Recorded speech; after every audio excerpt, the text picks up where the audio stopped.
آپ سب،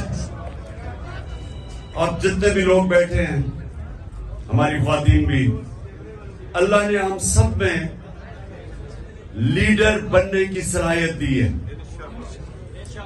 کیونکہ یہ یاد رکھیں، ہم اللہ کی سب سے عظیم مخلوق ہیں، اشرف المخلوقات.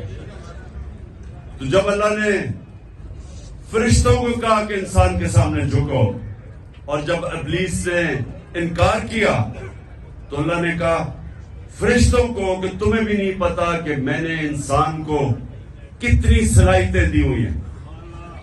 مشکل اور مسئلہ یہ ہے کہ ہمیں بھی نہیں پتا کہ اللہ نے ہمیں کتنی صلاحیتیں دی ہیں. اور وہ کیوں نہیں پتا؟ کیونکہ ہر انسان کے سامنے دو راستے ہوتے ہیں. آپ جب نماز پڑھتے ہیں تو آپ صرف ایک چیز مانگتے ہیں کہ اللہ ان کے راستے پہ لگا جن کو تو نے نعمتیں بخشی. اس راستے پہ نہیں جو تباہی کا راستہ ہے. تو جو تباہی کا راستہ ہے، نوجوانوں سنو، یہ ہاتھ ادھر نہ لاؤ، سنو میری بات. تمہیں یہ یاد رکھو جو میں باتیں کہہ رہا ہوں، اور خاص طور پہ نوجوانوں کے لیے، یہ آپ کی ساری زندگی کام آئیں گی اگر آپ کو سمجھ آ گئی. آپ کی سامنے ہمیشہ دو راستے ہوتے ہیں. ایک آپ کی عظمت کا راستہ ہے، ایک آپ کی تباہی کا راستہ ہے. اور نماز میں ہم مانگتے ہی ہیں کہ اللہ ہمیں وہ عظمت کا راستہ دے. مانگتے ہم نعمتوں کا راستہ ہے، اور چاہتے ہیں ہم وہ تباہی کا راستہ، کیونکہ وہ آسان راستہ لگتا ہے. مثلا مجھے کوئی موقع ملا، میں کوئی ایسی پوزیشن میں ہوں، گورنمنٹ پوزیشن میں ہوں، میں تھانے دار ہوں، پولیس میں ہوں، میں فوجی ہوں، جو بھی ہوں، ہر وقت مجھے موقع ملے گا ناجائز قسم کا پیسہ بنانے کے لیے. لگے گا وہ آسان راستہ ہے، رشوت دوں گا ایک دم پیسہ آ جائے گا. لیکن وہ آپ کی تباہی کا راستہ ہے. جس وقت آپ وہ آسان، جو آپ کو راستہ آسان لگتا ہے وہ لیں گے، وہ اصل میں آپ کی تباہی کا راستہ شروع ہو جاتا ہے. کیونکہ قرآن کی ایک اور آیت ہے کہ جس چیز کو سمجھتے ہو تمہارے لیے بری ہے وہ تمہارے لیے اچھی ہے، اور جس کو تم اچھی سمجھتے ہو وہ بری ہے. اس کا کیا مطلب ہے؟ کہ جب آپ سمجھتے ہیں کہ یہ بڑا آسان طریقہ پیسے بنانے کا، آپ اپنا ضمیر بیچتے ہیں، وہ آپ کی تباہی کا راستہ شروع ہو جاتا ہے. جو لیڈر ہے وہ ہمیشہ وہ راستہ لیتا ہے جو اللہ کہتا ہے کہ تمہاری عظمت کا راستہ ہے. اور وہ راستہ کس کا ہے؟ کس کا راستہ ہے؟ وہ کس کا راستہ؟ دنیا کے سب سے عظیم لیڈر نبی صلی اللہ علیہ وسلم کا راستہ ہے. اور وہ، اس کی بنیاد کس پہ رکھی گئی ہے؟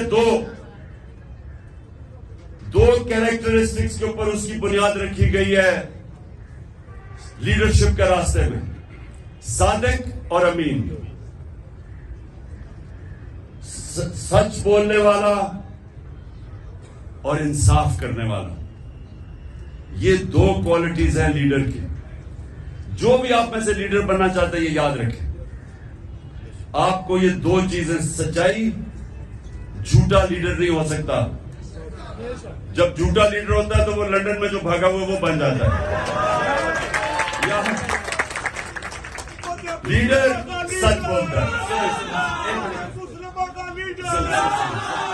سننے، روزہ کھلنے والا ہے.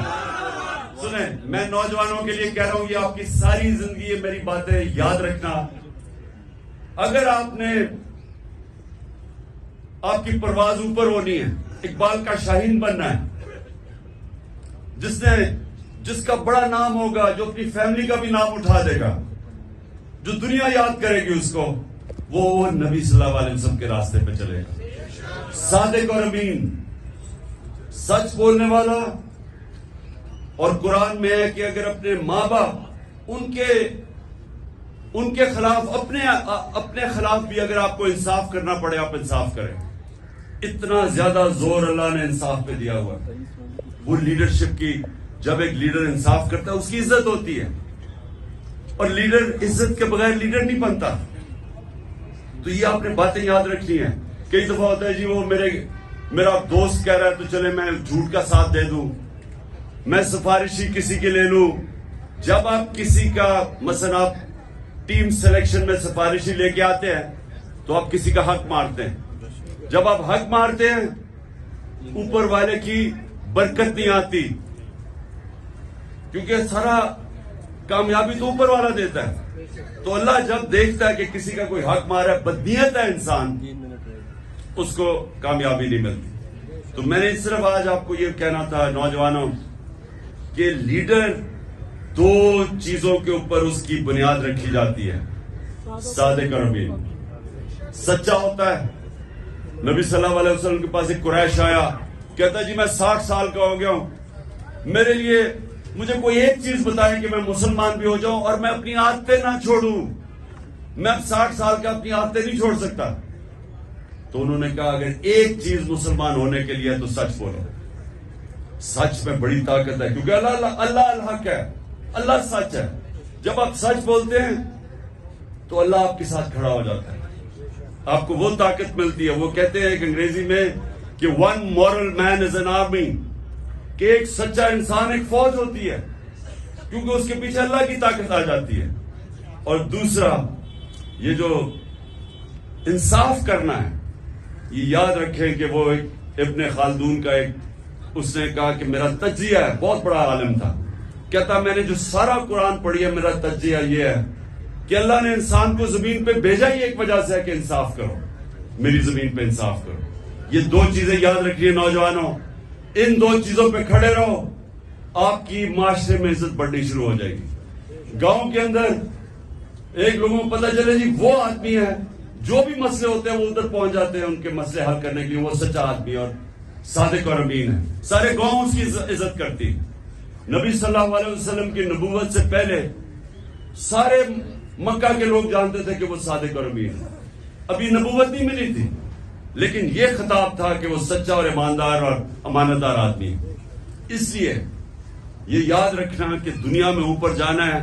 اچھا یہ سچ بولنا آسان نہیں ہے، مشکل ہوتا ہے، طاقتوں کا سامنا کرنا پڑتا ہے. آپ کے اوپر یہ جو گھر کے اوپر حملے ہو جاتے ہیں، ٹیئر گیس شیلنگ ہو جاتی ہے، لیکن یہ کوئی فکر نہیں، کیونکہ ہمارے نبی صلی اللہ علیہ وسلم نے بڑی مشکلوں کا سامنا کیا تھا.